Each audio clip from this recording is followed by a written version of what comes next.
Bonjour et bienvenue à cette édition de la Tribune TVHR. Il y a deux événements importants qui s'en viennent au cours des prochaines semaines et du prochain mois. C'est évidemment la journée du 8 mars ainsi que le mois d'avril qui est le mois de l'autisme. Et Arto est impliqué dans ces deux événements. Et pour nous en parler, on a Mme Annie Ducharme qui est la directrice générale d'Arto ainsi que Mme Charlotte Lemieux qui est de Collectivement Elle qui participe justement à cette journée du 8 mars. Mesdames, bonjour. Bonjour. Bon, d'abord, pourquoi vous êtes associés pour cette journée là, du 8 mars? Parce qu'il y aura des activités dimanche prochain. Donc, pourquoi vous vous êtes associés les deux pour organiser cet événement-là?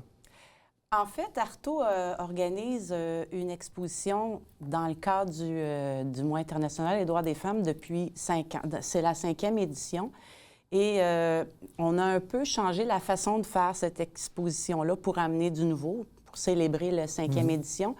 Et on a parlé ensemble. On trouvait que c'était important qu'il y ait des organismes de femmes qui puissent contribuer puis qui puissent être avec nous pour cette journée-là. Donc, on a parlé ensemble, Charlotte et moi, puis on trouvait que c'était important. Tu sais, dans le fond, c'est plus on va être de femmes, plus on va occuper l'espace pour cette journée-là, plus il va y avoir de gens impliqués. Ça va faire en sorte que les gens, le public va avoir un plus gros impact là, sur le public. C'est ça. Bon, on sait qu'il y a une marche qui est organisée le 8 mars. On va en parler, mais il y a d'autres activités aussi qui seront organisées. Parlons d'abord de cette journée-là, la marche qui sera organisée dimanche prochain. Oui, donc Collectivement Elle, c'est un organisme qui se spécialise en droit des femmes, en éducation populaire. Donc, ça va de soi qu'à chaque année, on célèbre cette fête-là, la Journée internationale des droits des femmes. Puis, cette année, on s'est dit qu'on allait faire une belle marche pour pouvoir montrer qu'on existe, que les causes sont encore on a besoin encore de militer pour ces causes-là. Et donc, c'est dans cette présence-là qu'on veut s'investir. Puis aussi, avec Annie, on a un peu la même passion en commun, les arts. Fait qu'on trouvait que ça faisait un beau filon conducteur après la marche qui va se dérouler dans le Vieux-Saint-Jean. On va aller faire un arrêt au quartier de l'emploi. Le coffre est un organisme qui a voulu s'investir et qui vont venir cuisiner pour la journée, donc dans nos locaux avec leurs membres et nos membres. Fait qu'ils vont faire de la bouffe, tout ça, ça va être convivial. Puis ensuite de ça, on va aller chez Arto pour le vernissage qui est juste à côté. Bon, c'est ça. Donc, un vernissage, c'est une exposition, en fait, là, ça s'appelle Femmes de parole. 33 artistes, donc, impliqués. C'est des paroles de chansons. Peut-être nous parler un peu de cette exposition-là. Bien sûr. En fait, il y a deux expositions. Il y a l'exposition des membres d'Arto, donc 33 artistes membres d'Arto qui exposeront dans la galerie Gilgem. Et je crois 11 artistes de Collectivement Elle qui exposeront dans la petite galerie, donc tout le mois de mars. Les années auparavant, l'exposition, les artistes étaient plutôt inspirés d'artistes en art visuel. Donc, ils s'inspiraient de cet artiste-là pour créer des œuvres. Cette année, on s'est dit, on va faire quelque chose de spécial. On va appeler les artistes en leur disant, bien, cette année, vous allez vous inspirer d'une autrice de chansons francophones. Et c'est comme ça que les œuvres ont été créées. Ce qui va être intéressant, c'est que le public va pouvoir entendre... on a fait un roulement des chansons pendant l'exposition, pendant tout le mois. Donc, c'est ces chansons-là qui vont jouer. Les artistes aussi ont fait leurs œuvres, mais en dessous, on va avoir un code QR. Donc, les gens vont pouvoir... avec leur téléphone, là, scanner le code QR et lire les paroles de la chanson qu'ils ont choisie. Donc, il va avoir encore plus d'impact là, sur de comprendre l'œuvre. Puis, il n'y a pas un artiste qui va comprendre les paroles de la même façon. D'ailleurs, il y a des artistes qui ont choisi les mêmes chansons. Ah bon? Mais c'est complètement différent comment ils peuvent percevoir la chanson puis comment ils peuvent la ressentir. Donc, c'est une exposition qui est pleine d'émotions, pleine de belle créativité. Je veux mentionner qu'il n'y a pas juste des femmes qui exposent, mais on a aussi des hommes artistes, membres d'Arto qui ont décidé d'exposer avec nous. Je ne veux pas vous nommer les 33 extraits, mais pouvez-vous me donner un exemple pas de texte, mais de chanson qui a retenu pour cette exposition-là, juste pour se mettre l'eau à la bouche? Je vais nommer, il y a Anne Sylvestre qui a fait plusieurs chansons engagées. Une sorcière, mon Dieu, c'est quoi le titre? J'ai un trou de mémoire. Une sorcière pas comme les autres, je pense. Il y aura évidemment la chanson je ne vais pas vous la chanter, là, mais La main gauche. Oui, c'est ça, oui. De Morane. De Morane, exactement. Des très, très belles chansons. Puis moi, j'ai découvert des artistes que je ne connaissais pas aussi. Mais c'est donc, ça, nouveaux... peut-être qui est plaisant dans ce genre d'exercice. Oui. Ça, c'est de nous faire découvrir d'autres œuvres oui, aussi. Oui, des chansons que je ne connaissais pas, des jeunes autrices que je ne connaissais pas du tout, françaises ou québécoises. Donc, ça va être vraiment, le public va vraiment découvrir là, des nouveautés dans ce style de musique-là. Je vous dirais que il y a des chansons qui sont très frappantes, là, qui viennent vraiment toucher les émotions. C'est pour ça que suite au vernissage, qui est de 13h30 à 15h30, on s'est dit, on va faire quelque chose de spécial. Donc, on a demandé à une chanteuse, accompagnée de son pianiste, et ils ont monté un spectacle spécifiquement pour cette exposition-là. Donc, ils ont eu peu de temps quand même, puisque les chansons ont été remises, là, je pense, en janvier. La chanteuse a sélectionné des chansons, puis il va y avoir un spectacle d'à peu près 1 heure. On ne peut pas faire toutes les chansons, évidemment, mais c'est magnifique. C'est Chantal Blanchet, c'est une chanteuse qui a voyagé, qui a accompagné plein de grands artistes, dont, j'ai la liste ici, vous allez m'aider, je vous l'avais donnée. Whitney Houston, puis des artistes québécois, Stéphane Rousseau, des spectacles d'humour. Rock Voisine, je pense aussi. Oui. Puis Gaëtan Daigneault aussi est un pianiste arrangeur qui a travaillé avec Céline Dion. Donc, c'est vraiment un spectacle là, très... de haute qualité. De haute qualité. Moi, j'ai eu la chance en fin de semaine là, de les voir pratiquer, puis c'est vraiment touchant. Les arrangements sont vraiment beaux aussi. Ouais. Pour revenir à l'événement du 8 mars, la marche, quel message on doit lancer et qui est encore important de dire en 2026?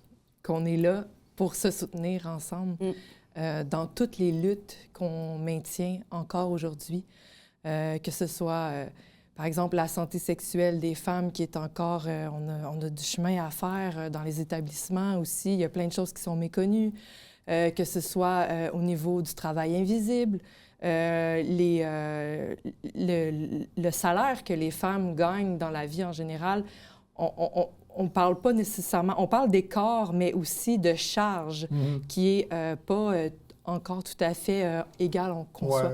Et reconnu aussi. Et reconnu. Donc, il y a plein de luttes encore. Puis on veut vraiment créer de la sororité, puis un espèce de soutien, qu'on se dit, on est là, nous, on n'est pas là pour faire de la compétition, les femmes, on est là pour se soutenir, puis on a besoin d'hommes sains aussi pour soutenir toutes ces femmes-là. Fait qu'on les invite à venir aussi parce que c'est un événement mixte. On est là pour travailler ensemble.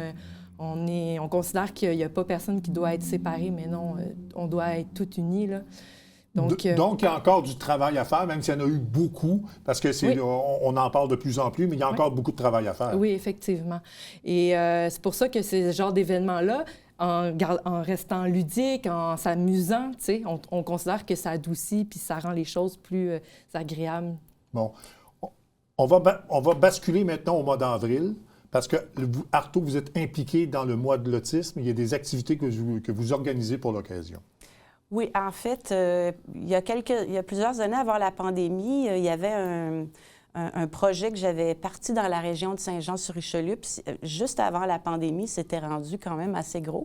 Pendant 5 ans, on a fait des expositions avec des élèves ayant un trouble du spectre de l'autisme dans différents lieux d'exposition, que ce soit au domaine Trinity, au Centre d'art de Sabrevois, donc Action Art Actuelle à l'époque. Et puis... la dernière année, le centre-ville était éclairé en bleu. Moi, j'avais comme une idée en tête que la ville de Saint-Jean soit la première ville bleue du Québec. Donc, j'ai proposé ce dossier-là au conseil d'administration puis au comité de programmation pour qu'on puisse continuer ça, parce que ça aussi, c'est une cause, c'est important d'en parler. Il y a beaucoup, beaucoup de personnes autistes qui ne sont pas encore incluses dans la société, puis c'est important d'en parler. Alors, on a une exposition d'une artiste professionnelle qui s'appelle Josefina Maranzano. Le vernissage sera le 2 avril, qui est la journée internationale du mois de l'autisme. Et Josefina, en plus d'être une artiste exceptionnelle, c'est une chercheuse et une professeure à l'Université du Québec à Trois-Rivières.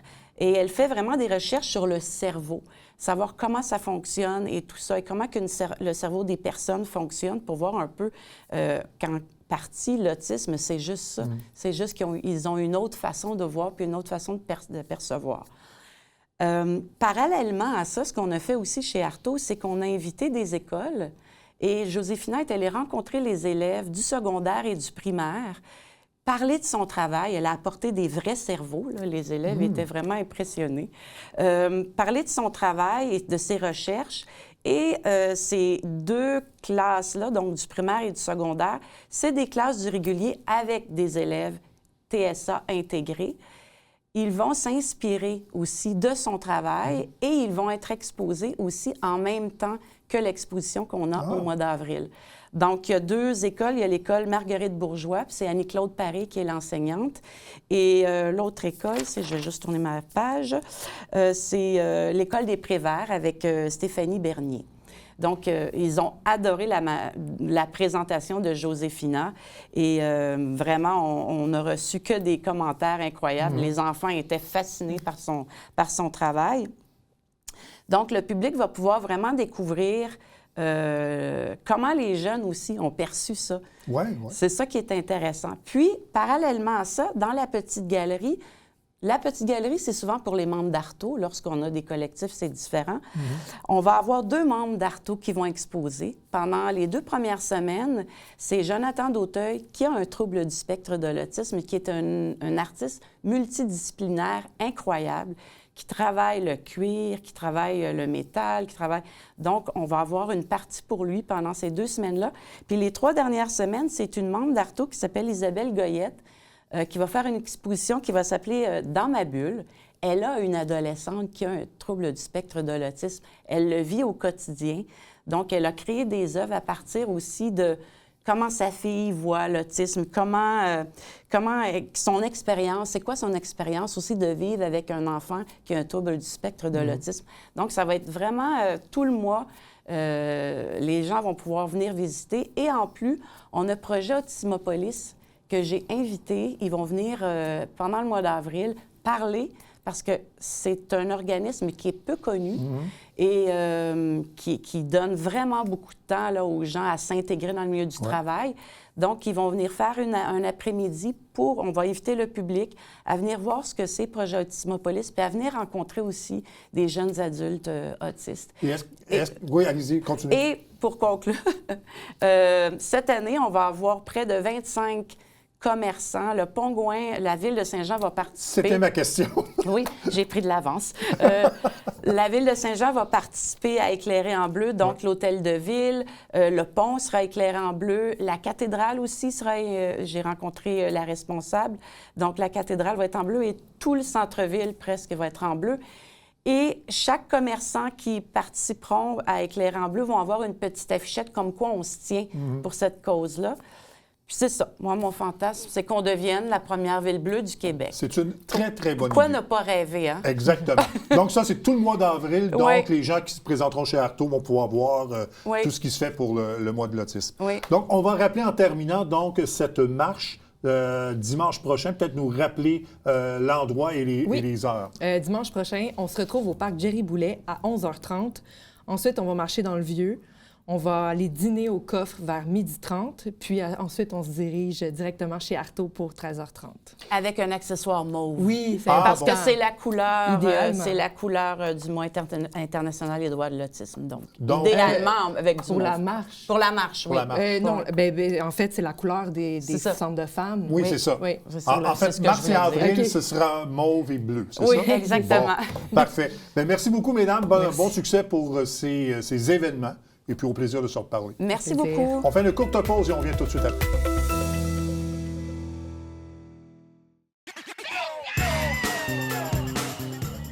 Le Tonadette du bingo, Télébingo vous permet de jouer dans le confort de votre foyer. 4 500 $ en prix à gagner. Et pour ce faire, vous devez vous procurer un livret comme celui-ci au coût de 9,50 $ chez l'un de nos détaillants, dont la liste apparaît sur notre site internet tvhr9.com. Donc, c'est un rendez-vous dimanche matin 9h30, Télébingo.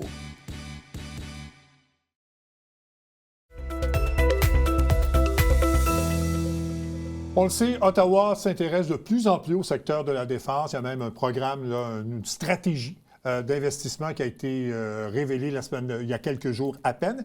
Et il y a une entreprise de Carignan qui va profiter justement d'une subvention importante d'Ottawa, une subvention d'1,5 million de dollars. C'est l'entreprise Terminal et Câbles de Carignan. Je reçois son président, M. Dimitri Gauthier-Arapoglou. M. Arapoglou, bonjour. Oui, bonjour.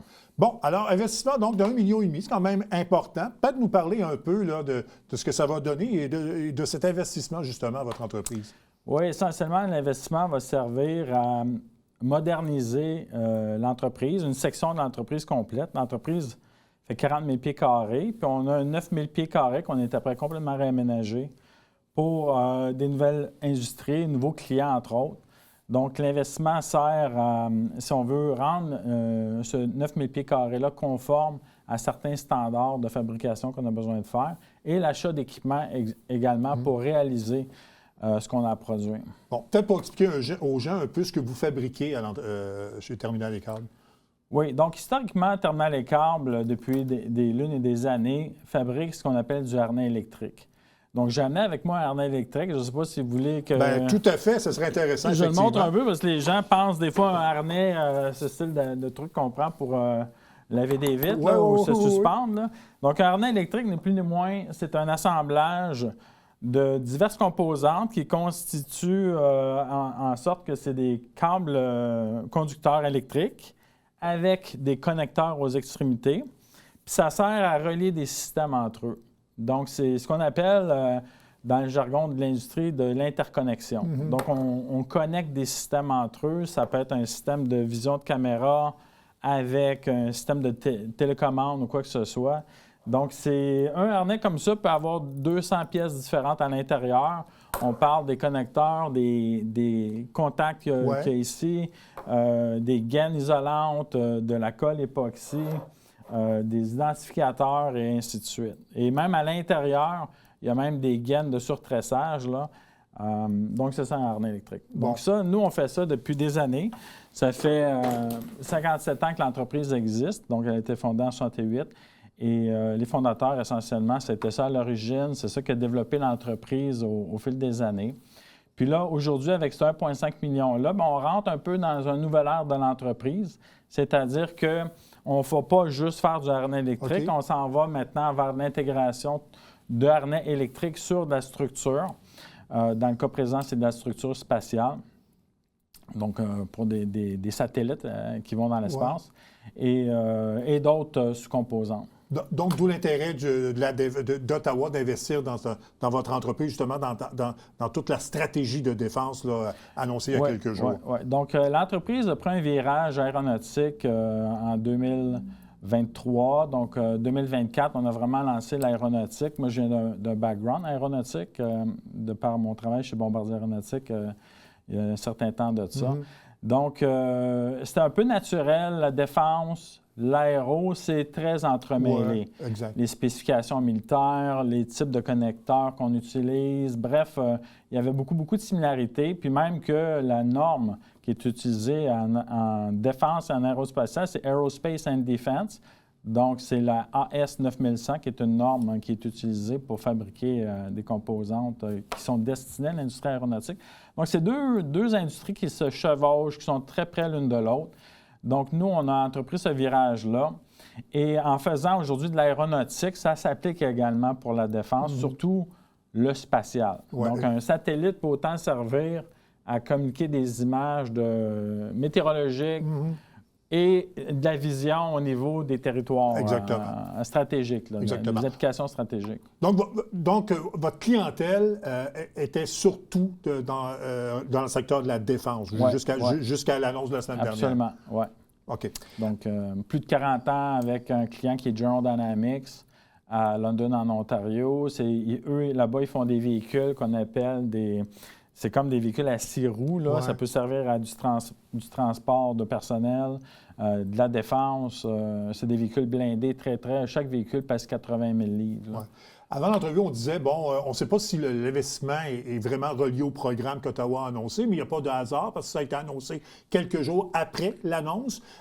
Mais ça fait quand même quelques années que vous travaillez sur ce projet-là, sur cette subvention-là. Oui, comme j'ai dit, on a pris le virage aéronautique en 2024.